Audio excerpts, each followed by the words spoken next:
With SUVs selling at record levels, automakers are sealing any gaps they might have in their SUV lineups to appeal to every buyer out there. Enter the Honda Passport. A reboot of the retired nameplate, the Passport fills the gap in Honda's lineup between the compact CR-V and the three-row Pilot, targeting buyers who are looking for ample cargo space but who don't need an additional row. The Passport will forgo offering the standard LX base trim offered by Honda, with the Sport acting as the entry-level model. We rented the Elite Trim Passport from Honda. All Passports are equipped with a 280 horsepower, 3.5-liter V6 engine and a 9-speed automatic transmission. Our first impressions are that the engine felt smooth and refined, with plenty of available power. However, we experienced some hesitation from the powertrain, especially from a rolling stop.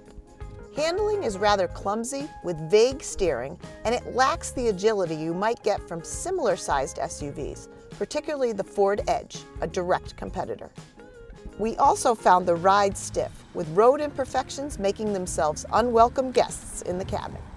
On the plus side, we found plenty of glass area and great visibility all around, thanks in part to slender A-pillars up front.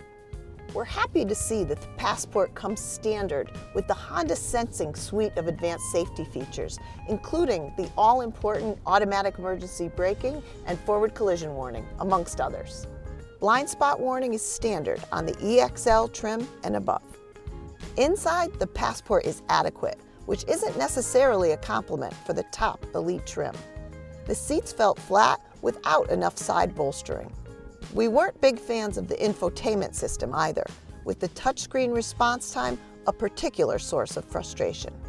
At least there are plenty of clever storage nooks in the doors and center console to keep your various knickknacks. We also found the second row to be roomy, but so is the one in the smaller, less expensive CR-V. Rear seats fold down to reveal a decent cargo area, although the load floor is a bit high. Honda is facing a lot of competition in this segment, with the Nissan Murano, Ford Edge, Hyundai Santa Fe, and Chevrolet Blazer all jockeying for market share. We'll know more about how the Honda Passport performs when we buy one of our own and put it through our comprehensive test program here at the track. For more on SUVs, check out consumerreports.org.